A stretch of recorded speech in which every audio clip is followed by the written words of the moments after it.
Salut, c'est François. Je vais te parler donc des guides SEO de Mitambo avec un exemple qui avait été proposé par Laetitia sur le cancer du sein.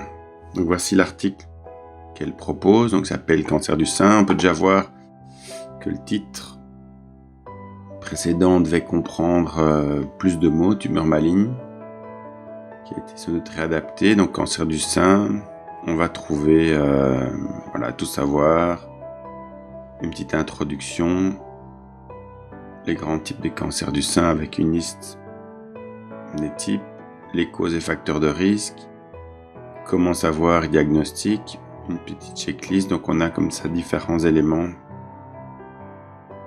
qui sont proposés. Les problèmes du surdiagnostic, les stades du cancer du sein, les traitements.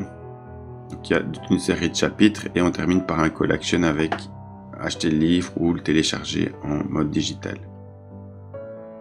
Donc ce qu'on va faire, on a ici notre guide cancer du sein. Donc de nouveau, on est dans une catégorie de recherche qui est générique. Parce que les gens qui vont rechercher des contenus sur ces éléments-là peuvent avoir une multitude de questions. Et donc, on peut en déduire que Google va aller classer différentes typologies ou différents contenus pour essayer de répondre à la variété de recherches génériques que les gens pourraient réaliser sur ce type de recherche. Donc, on a souvent, nous, le conseil de donner de ne pas commencer par créer un texte à optimiser sur cette requête-là, mais d'identifier les intentions de recherche, de définir les questions principales et de voir si tout a le mérite d'être centralisé dans un seul texte ou bien si plusieurs textes pourraient développer une thématique éditoriale qui viendrait renforcer la crédibilité des contenus et donc les glissements sémantiques, donc des liens entre ces textes-là pour avoir une influence plus grande pour venir encore mieux renforcer la progression de l'article qui reste classé sur la requête générique. Donc ici, on va regarder, il y a 106 phrases, on a 171 phrases en moyenne et 570 pour le texte le plus grand. Donc on voit qu'il y a quand même de la marge de progression ici. Et ici, on a 1400 mots contre 2200 pour le texte moyen et 7000 pour le texte le plus long. Donc de nouveau, on voit ici qu'on a des infos sur la progression. Idem ici, on a 6 balises H2, H3 et on a en moyenne 12 et le texte le plus long on en a 37. Donc on voit qu'il y a une marge de progression. On va pouvoir faire agrandir le texte pour répondre et sans doute mieux couvrir la thématique qui est demandée. Donc ici c'est le nombre de mots-clés. Donc on a cancer du sein, donc on a 3 mots. On voit où ils sont présents, on voit sur les concurrents. Mais à ce stade-ci, comme on voit que le texte est déjà beaucoup trop court, on ne va pas s'attarder sur cette partie-là. Donc la page ici est 101e, donc elle n'est pas classée dans le top 100.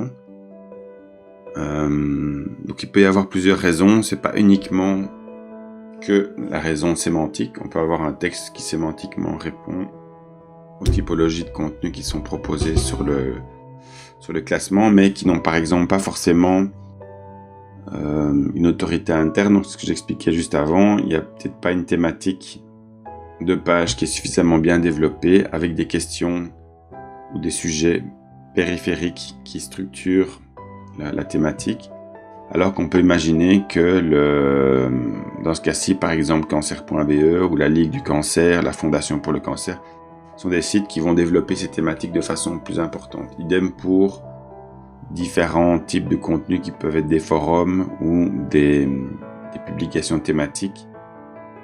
Donc là, on voit déjà, par exemple, dossier cancer du sein.htm. C'est sans doute la page de la tête de pont et on imagine qu'ils doivent avoir d'autres pages qui doivent se relier et donc ils doivent créer une autorité qui confère à cette page l'intérêt d'aller se classer là. Donc, j'ai pas été fouillé sur le site, mais à regarder s'il n'y a pas un intérêt à développer cette thématique sur plusieurs articles. Donc ici, il y a 2 parties à regarder. Il y a la structure du guide, ce qu'on va faire maintenant, et ensuite aller voir les corpus de mots, les co-occurrences, les expressions qui doivent ressortir dans les corps de texte. Donc ici, on va juste regarder. On voit qu'on a plusieurs pages qui vont reprendre définition, cause, type de cancer. J'ai symptômes, dépistage, traitement. Donc je pourrais sélectionner une série de ces phrases-là pour voir comment restructurer mon titre. Ici, j'ai fiche patient sur le cancer du sein, toutes les informations indispensables. On voit que les premières pages qui sont classées reprennent des mots-clés, dépistage, cause, définition, symptômes, traitement. Donc il y a peut-être un intérêt, pas spécialement à recopier, mais à trouver. Vous voyez qu'ici, il a recopié littéralement ce qui est déjà mis ici plus haut, diagnostic, traitement. Idem sur la description, même ta description, le pilier chez les femmes dans le monde, une femme sur 9. Le but ici, c'est surtout aussi, il faut remettre, évidemment, il y a le mot-clé qui doit être mis en place, mais il faut qu'on vende le contenu, ce qu'on va trouver. Or ici, on voit qu'on a des pages qui se recopient entre elles et qui ne viennent pas spécialement vendre ou expliquer à l'utilisateur pourquoi est-ce qu'il faudrait cliquer sur la page. Donc ça, il y a peut-être quelque chose à faire. Et vous voyez ici, on retrouver toutes les informations sur cette humeur. Retrouver dans ce dossier, voilà, il y a des choses qui pourraient être améliorées assez rapidement. Ensuite, on va passer sur les titres. Donc là, on voit qu'il y a une page, la 10e, qui a mis des H1 partout. Donc ça, est-ce que s'ils l'ont fait pour du SEO, est-ce que c'est un problème de template, ça je ne sais pas. Ce qui va être intéressant, c'est de venir aussi sélectionner les titres. On a le cancer du sein, les généralités, les premiers signes, les traitements. Ça, on peut descendre, éventuellement les plans de cancer, priorité objective. Donc j'imagine qu'il y a peut-être une recherche ici. Il y a peut-être un intérêt à développer ce genre d'article. Ça peut être aussi très intéressant de créer des liens vers des pages de référence. Donc mettons, si on a Wikipédia, la Ligue pour le cancer, le cancer.be, ça peut être intéressant d'avoir des liens qui pointent vers ces pages-là. Parce que comme c'est des pages qui sont déjà considérées comme ayant une autorité, on peut apporter un supplément de valeur ou de crédibilité à nos contenus en plaçant des liens vers ces objets-là. Donc si les plans de cancer sont intéressants ici, ça peut être intéressant de développer ça et d'avoir des liens qui repartent vers cette page-là ou vers la fondation, si c'est un programme qui vient de là. Voilà, les données sur le cancer, qu'est-ce qu'un cancer, réduire les risques, se faire dépister, regarder les cancers autrement, comprendre la recherche, un dictionnaire avec différents termes, se faire soigner, qualité de vie, les démarches sociales. Il y a encore tout plein de points ici à voir sur base de la thématique, ce qui vaudrait la peine d'être pris, voire créer d'autres pages périphériques pour développer le contenu. Les chiffres du cancer, recommandations et outils, détection, dépistage, les traitements, les thérapies ciblées. Donc si on descend maintenant sur les titres secondaires, donc on a les causes, les types de cancer, ça on pourrait reprendre. Éventuellement le sein, il y a peut-être une explication, on a vu sur la page avec des graphiques pour rappeler la structure d'un sein. Les symptômes, la guérison, les facteurs de risque. Donc ça c'est des éléments sur les questions que les gens pourraient se poser. Les chances de survie, dépistage. Donc c'est pas forcément problématique à ce stade-ci si on reprend plusieurs questions qui ont déjà été évoquées plus haut. Quand on va faire le mind map, on va les restructurer et on va simplifier et ne garder que l'ossature qui nous intéresse. Comment prévenir, quels sont les examens. Donc ça c'est tous les reconstructions mammaires. Et un sujet peut-être éventuellement sur les médicaments, les traitements après. Donc ça c'est aussi un point qu'on développe, donc nous ce qu'on appelle le parcours imaginaire. Là typiquement on a ce genre d'approche avec le parcours imaginaire du patient. Où en gros on va avoir les stades, une vie normale, des symptômes, des questions, une inquiétude, des examens. Malheureusement, le cas négatif avec la déclaration d'une maladie. Et on va voir les étapes après. Les traitements, les différents traitements à prendre, les suivis. la résilience, enfin voilà, tout le parcours qu'une personne va faire. Ça permet aussi de pouvoir rattacher les questions et les éléments en fait aux étapes de ce parcours. Alors soit on a le parcours qui va structurer la page. Typiquement, nous on le recommande par exemple pour des pages de section ou des pages d'en-tête. Donc si on va créer un guide avec X pages sur le site, on va avoir cette structure de parcours sur les pages de section. Et donc on va descendre dans les sous-sections ou les sections qui, elles, vont pouvoir développer 3, 4, 5, 10, 15, 20 pages, ça dépend de l'importance des thématiques. Mais le tout structuré correctement va venir renforcer cette partie de la progression du parcours imaginaire. Et donc là, on a vraiment, on retrouve ça, la reconstruction, donc ça va être après le traitement. Pourquoi se faire dépister? Ça, c'est des arguments, les témoignages éventuellement si on en a, les diagnostics, les symptômes, les facteurs de risque. Comment prendre soin de ses seins. Bon, là, il y a les chiffres. À voir, bon, je ne vais pas les noter ici, mais à voir si ça a peut-être un intérêt. Là, la recherche, on en a parlé, pour expliquer ce qui se fait, les fondations, les campagnes. Enfin, il y a toute une série de sujets qui peuvent être... on pourrait même imaginer après de voir les associations locales, d'entraide, de support, de voilà tous les éléments qui peuvent exister, les traitements, ici la prévention, les symptômes, des escalades thérapeutiques, voilà, on dit question, les facteurs de risque, je crois qu'on l'avait vu plus haut mais je vais le noter.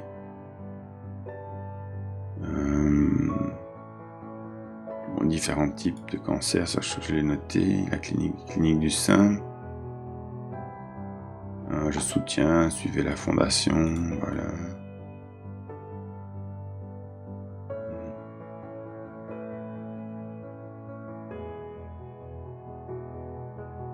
Leur cause. Bon, ça, elles sont déjà sur la page ici, donc je vais les reprendre, mais hop. Radiothérapie, mammographie, bilan, dépistage, palpation, IRM. Donc c'est tous des termes techniques qui pourraient être développés, mais après avoir à étendre le contexte pour ne pas juste essayer la chimiothérapie générale, mais c'est la chimiothérapie dans le cadre du cancer des seins. Reconstruction, prothèse foulard, échographie.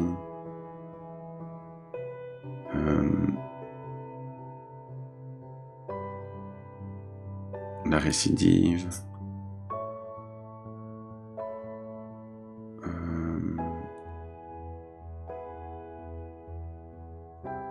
Les effets indésirables ici. Voilà, on a toutes les thérapies, la chirurgie, les thérapies ciblées, l'hormonothérapie, la radiothérapie. Parcours du combattant, ça c'est assez intéressant, les questions, les invasifs, non invasifs. Bon, dépistage précoce, on peut toujours noter, on le regroupera avec les autres, on verra comment on le simplifie. Les bilans diagnostiques, les bilans d'extension, la maladie surprise, triple négatif. Voilà.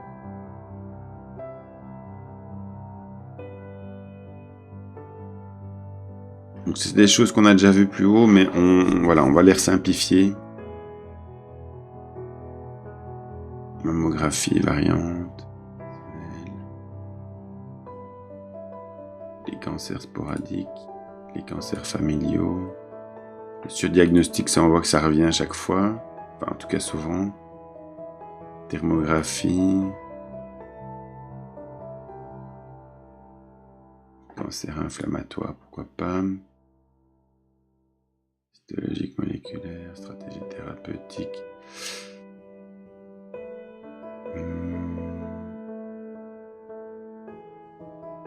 Voilà, pour le besoin de cette vidéo, je ne vais pas aller jusqu'au bout, donc simplement on peut venir ici, sélectionner tout l'objet qui est ici,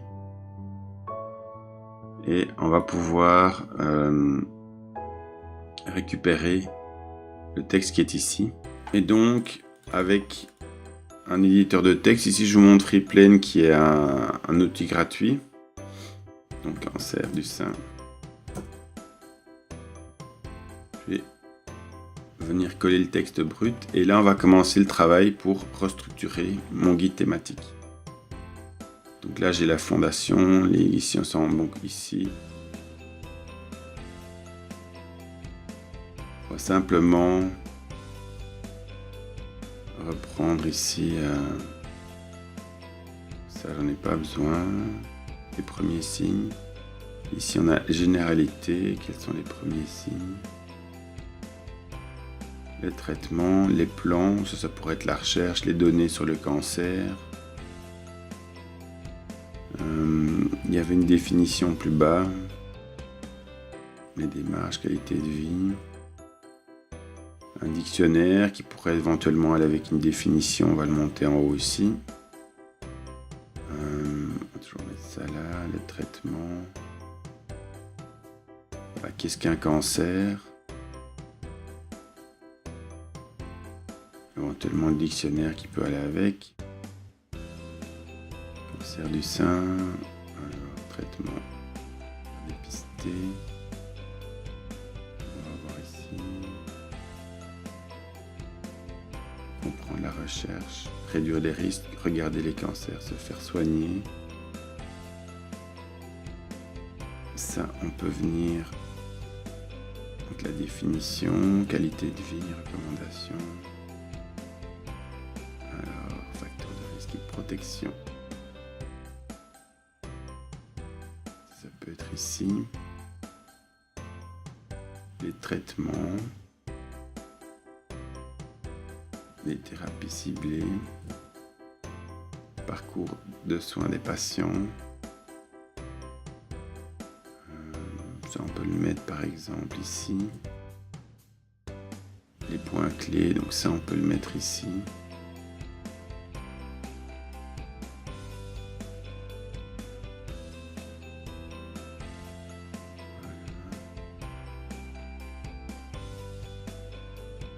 Vous voyez la structure du sein, donc ça on peut éventuellement revenir le mettre là. Les types de cancer. Dépistage, je pense qu'on l'avait vu. On prend le traitement ici. Alors les facteurs de risque. Ça on l'a mis là. Comme j'ai dit, c'est pas grave. Symptômes. Les points clés, on va voir les symptômes. La guérison. Facteurs de risque.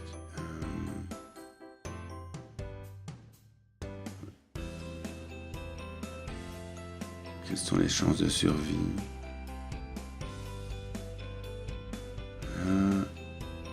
Dépistage. Là. Voilà, quelles sont les personnes?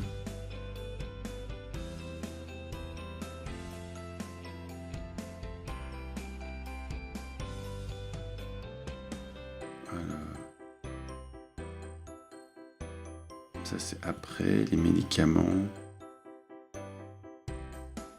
les effets indésirables. Donc vous voyez, en gros, on va avoir toute une thématique qui va être structurée et qu'on va simplifier. Bon, je vais pas faire l'exercice ici jusqu'au bout, parce que voilà, pour les raisons de garder une vidéo assez courte. Vous voyez qu'après, on va pouvoir définir des points clés qui vont devoir être développés sur la page. Et si on a vraiment carrément une architecture de mini-site, on va pouvoir créer des sous-pages qui vont être liées à cette page-ci. Et on va avoir toutes les infos. Et au moins, on sait que sur ce top 10 là, Google traite ou apporte des réponses sur toute cette variété